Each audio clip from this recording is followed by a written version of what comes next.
Jai Hind viewers, welcome back to the Global Strategic and Defense News. It is my honor today to host a very eminent persona who is highly qualified and who is one of the best suited persons to discuss this very important topic. And the topic firstly is Make India Great Again.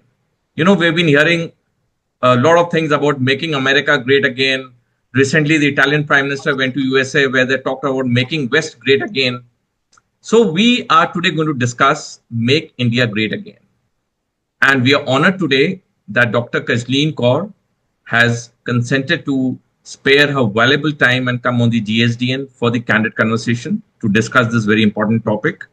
Dr. Kajleen is an assistant professor in the Department of Economics in Shri Guru Gobind Singh College, which is part of the University of Delhi. She has done an M.Phil and P.hD in economics from the University of Delhi. She has won 5 Best Paper Awards, which is a great achievement. And she is a regular contributor to various forums through her articles and writings. And above all, she's a very good poet too. So welcome, Dr. Kajleen Kaur, to the candid conversation on the Global Strategic and Defense News. Toby, for such a pleasing introduction and for giving me this wonderful opportunity to voice my thoughts. I have been into writing for a long time, but this is my first ever opinion-based dialogue sharing forum, I must say. So thank you once again. I am delighted to be part of this show. Welcome. My first question is, how well is India poised in its pursuit to make India great again? That's the most pertinent question of the contemporary times. In order to answer this question, we need to understand the source of it. As we all know, the acronym MEGA, or Make India Great Again, is inspired by US President Donald Trump's dream of making America great again, which is more of a political outcry or slogan.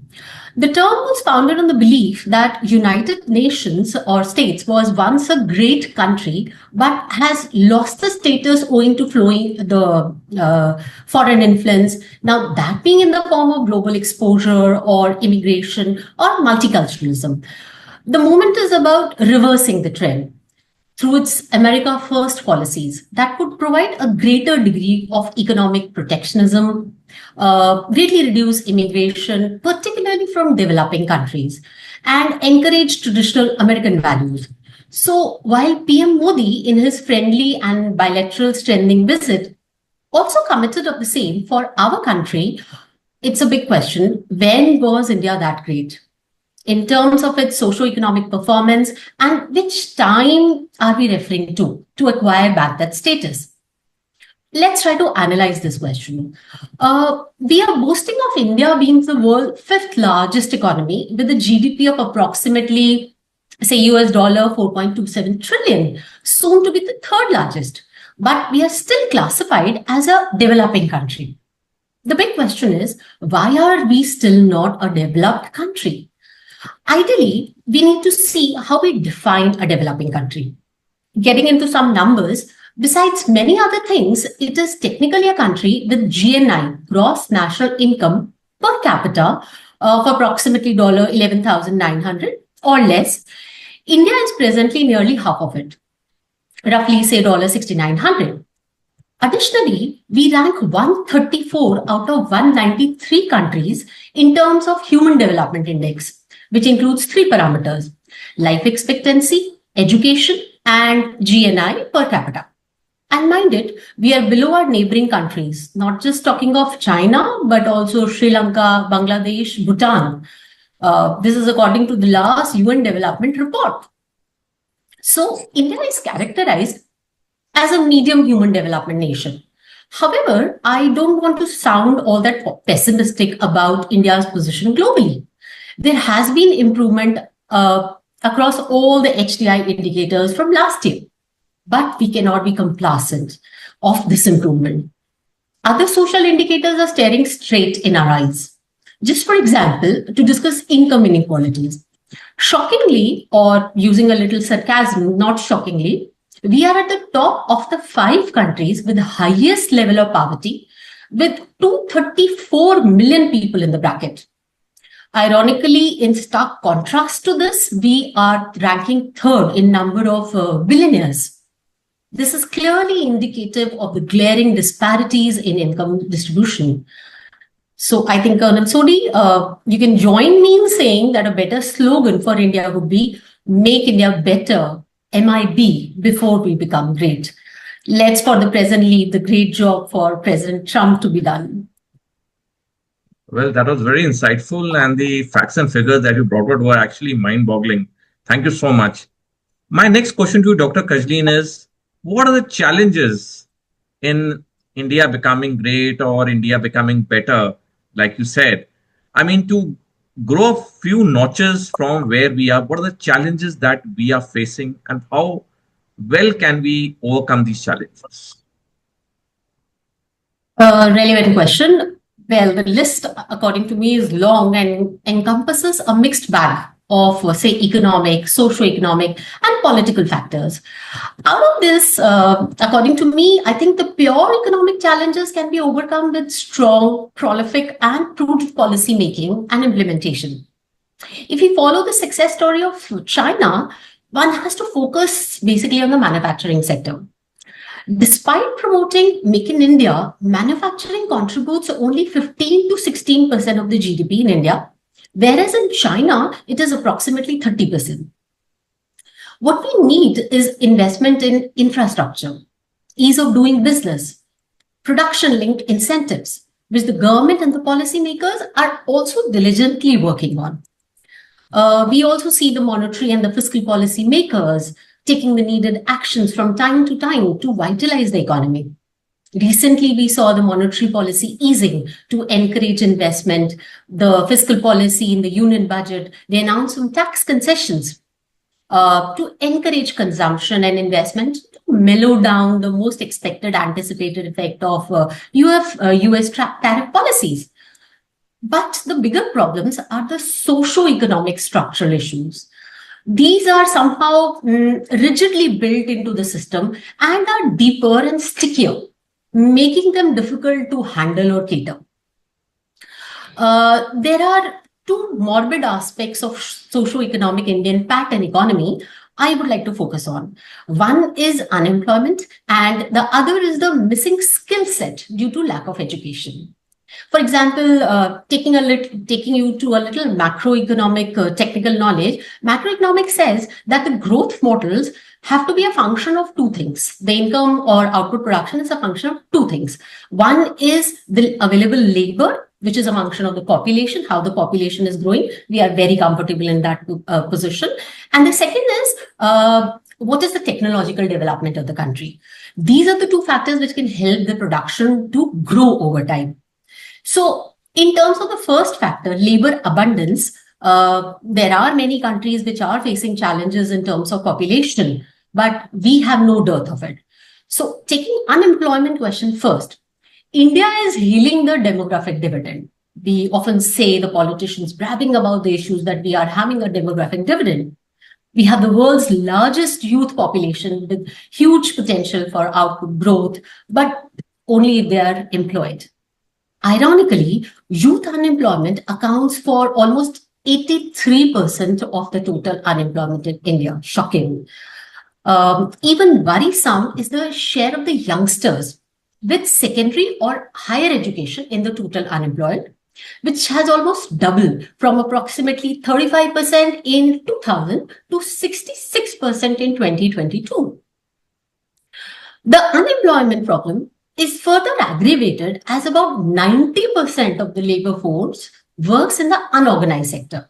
Now, the problem with the unorganized sector is that they are grappling with the issues of, say, irregular work and income, hardly any social benefits, poor working conditions.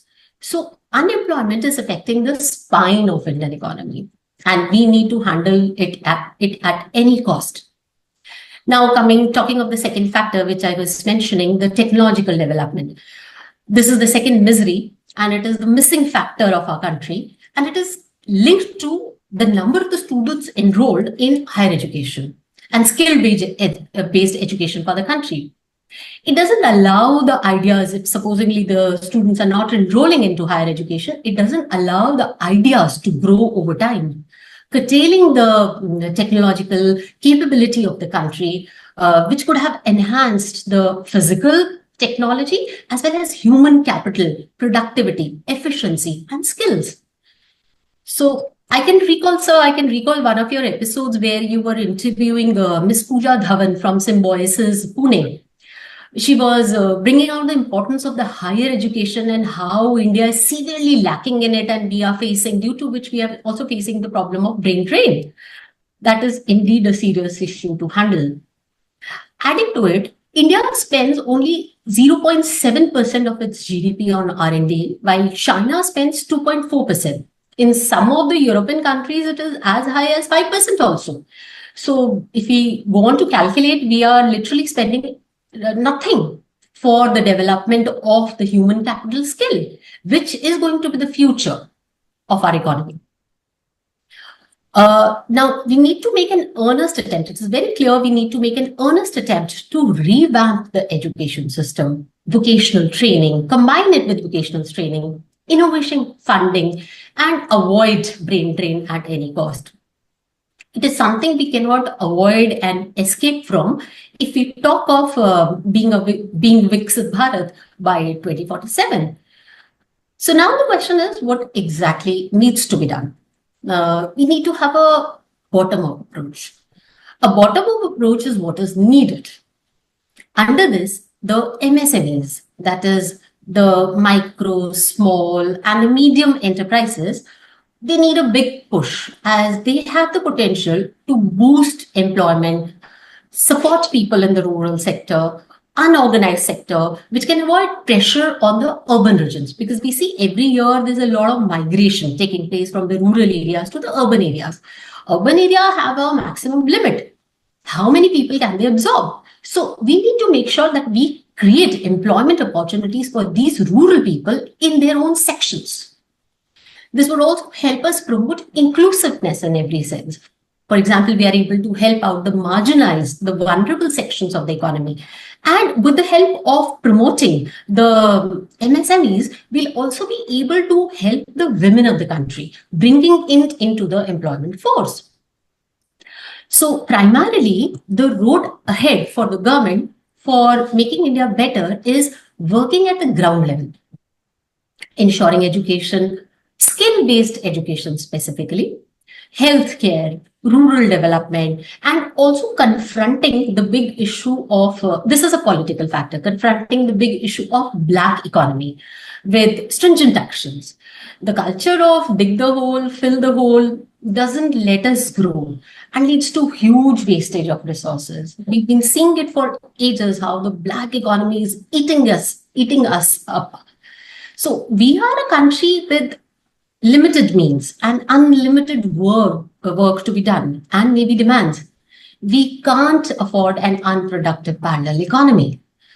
So, in fact, Colonel Sodi, what we need is your introductory and welcome salutation, Jai Hind, in every Indian's heart, be it a common man, be it a politician, be it a policy maker, a determination to give their best to make India better. So there is no yardstick because America is announcing that we have to be great, we have to follow the track, and that is how we can become great. There is no set definition of it. We'll have our own yardsticks on which we have to grow over time. America, there is no comparison between the two countries. Well, Dr. Kajleen, you have been very honest and forthright in your views, and I really appreciate that. My salute and respect to you with the kind of, not only the data, facts, and figures which you have stated, but the other things also you brought it out so well. Thank you so much once again.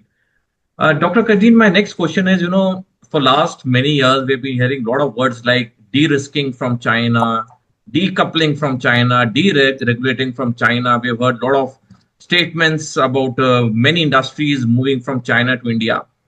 How far is it true that many Chinese industries have moved to India? And my next part of the question is, what more can be done in India to attract such big ticket investors or such big ticket industrialists from the world over to come and invest in India?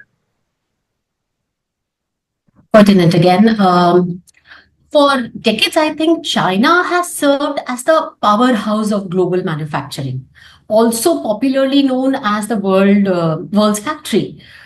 Now, the point is, why are they called so? Or how could they gain this position?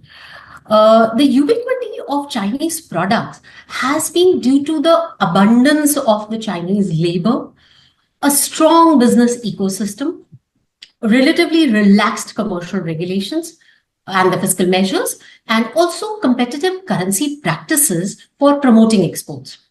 So, all in all, they made the country in itself a manufacturing hub, providing all the conducive condition so that the foreign companies are attracted to them. So, whatever was absent in those countries, maybe in terms of the cost or other conditions, they could provide them very comfortably. Recently, specifically post-COVID, several multinational companies are diversifying their supply chains due to rising costs in China, geopolitical tensions, and India's emerging capabilities. So we can quote that the wind is changing direction and India is gaining strength due to factors including such as cost, trade, and supply chains. India offers a young, skilled, and abundant labor force at low cost, which is most important for labor intensive industries. Additionally, the burgeoning trade war between China and the US provides another advantage to India. The recent unfolding of the never heard of tariff levels on China of around 245% being announced. Obviously, these are not going to sustain themselves in the long run, and soon we are going to see some kind of a reversal. But given this present stance, and already China is one of the countries facing the highest level of the tariffs. Before this 245%, it was at least 54%, which was much higher than what we are facing. So this would provide a significant opportunity for India to fill the gap and say strengthens its chance of becoming a global manufacturing hub. Furthermore, the government is also, I think, doing its job well and acting as a facilitator in terms of infrastructure development, including industrial corridors, providing industrial corridors and smart cities. Production link incentive schemes are gaining strength. All of these policies are aiming to enhance India's manufacturing capabilities and attract global companies. Above all, the vast consumer base of Indian market is another advantage for the manufacturers. Now, we see if we compare the conditions of India to China, where China was, say, 20 years back, India is at the same position. Now, it is for us to recognize that benefit, recognize that advantage, and not leave that opportunity of doing well. We already know the dislike of Donald Trump, President Trump, for Chinese economy. So we should try to take an advantage out of it. Another thing, not to forget, we cannot give the entire credit to the Indian situation. There is something coming from China itself. One reason for the changing trend is China's own strategy shift.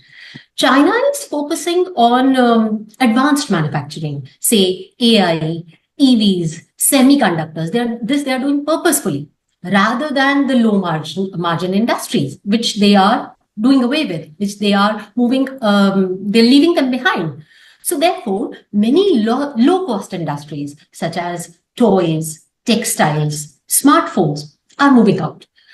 One big example is Apple, which has tripled its iPhone production in India post-COVID.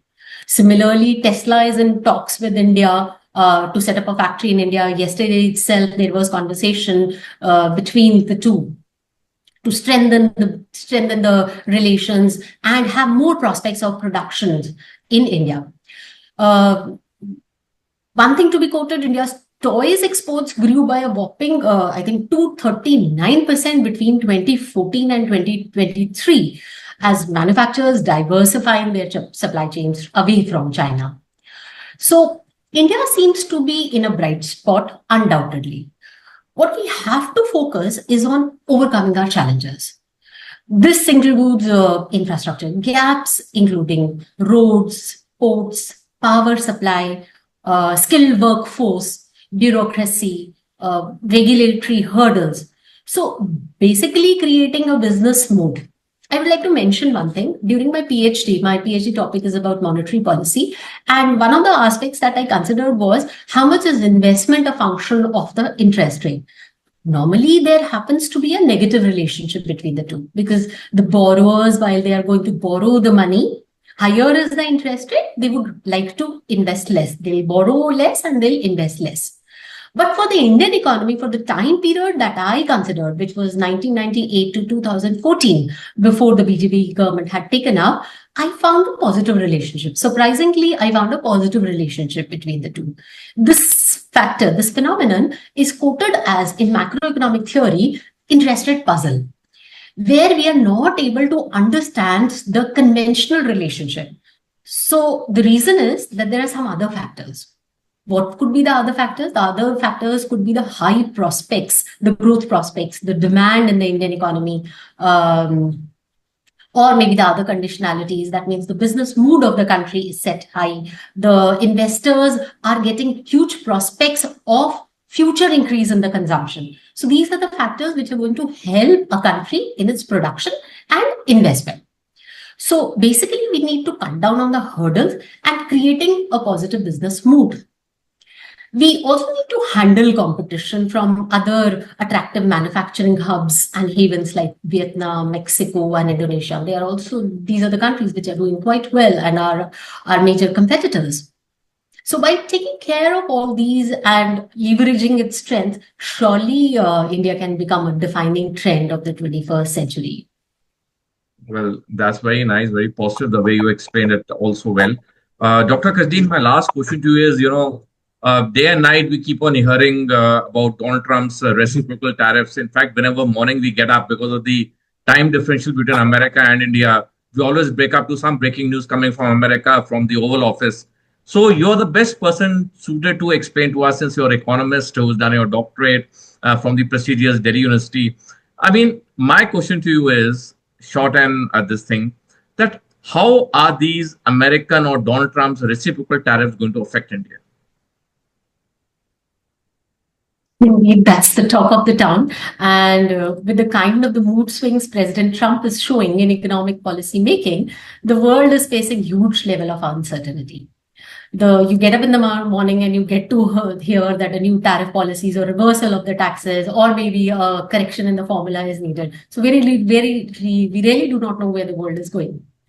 The US is one of the India's biggest trading partners, that we cannot deny, and is our largest export destination also, accounting for almost 18% of the total export value. India has to be ready with a prudent response, as we cannot deny the fact that we rank 10th in contributing to US trade deficit. So Donald Trump is very clear in mentioning over and over again that PM Modi is his good and fast friend, but he's not going to spare anybody. So we should be ready for any kind of music from their side. US, broadly speaking, has imposed a 27% levy on most of the Indian goods. The impact can be assessed, according to me, in two ways. One is absolute, the other is relative. In absolute terms, the tariff impositions are certainly high, and we cannot be indifferent to the statistics and the numbers that they are showing. And the repercussions are going to be in the form of increasing costs, prices, inflation, of course, balance of trade disruptions. And so certainly there is an aberration from the routine trend. Now, if we assess in the relative terms, India could be at an advantage. Our manufacturing competitors, such as mentioned before also, China, Vietnam, Taiwan, Indonesia, are facing much higher tariff rates. But we cannot encash this opportunity forever. What US is trying to do is reducing its deficit and certainly not reroute it. From China, they are not going to give India the opportunity to take the benefit of it. Any kind of the relative advantage that we may be hearing of is only a story of the short run and not a luxury in the medium term. One source of respite, according to me, and which is optimistic and showing some light at the end of the tunnel, is the bilateral deal coming up Mission 500, wherein the trade between US and India is targeted for $500 billion by 2030, as against $200 billion, which is the present course. So India has started acting as a peacemaker. We are opening up to cutting up the tariffs on more than half of the US imports. We also heard in the union budget, much before the tariffs were announced, in the union budget itself, India has slashed custom duties on high-end motorcycles, cars, smartphones. And this move seems to give a boost to the American companies, Harley Davidson, Apple, and the other manufacturers. Another advantage is that Indian firms holds a competitive advantage because of their low cost, specifically the labor cost base. So what Donald Trump is trying presently, he's trying that the manufacturers in the US should do the manufacturing in US itself. So it should be domestic production. But for that, the cost and benefit analysis has to be done. So we may not be affected by the US manufacturers using the tariff shield to produce more locally and outprice the imports. This is because we have the advantage of the low labor costs. But this is certainly going to affect the high cost countries, such as, say, Germany and Japan. So I can say, in conclusion, that with the 90-day rest period announced for the tariffs to be implemented, India needs to play its card very smartly and needs to explore that how to devise a cooperative rather than a retaliatory policy to make it a win-win situation for both the countries. Right. Very well explained, and each of the questions you explained so well. So viewers, as we come to an end of the interview, I'm sure that it would have been a great learning. For me, definitely, I learned a lot, and I'm sure that each one of you would have also learned a lot. And my request to you, each of the viewers, if you're not follow the channel, please follow the channel, subscribe to the channel, like the interview, forward the interview to maximum groups you are in, and most important, give your comments, because your comments are the most valuable. It helps GSD and decide the future course of action. Thank you, Dr. Kajleen Kaur, for the wonderful interview. You explained every aspect so well. A brilliant answer in every question you gave. Thank you so much for sparing your valuable time to come on the GSD. Thank you so much, Sir Colonel Sodhi, for giving me this opportunity to be on your show. And I must admit and acknowledge that I appreciate your efforts in identifying the upcoming talents working in diverse areas and giving them this elevated platform to showcase their interests, their research and achievements. Wishing you and the channel greater strides in the future. Thank you so much.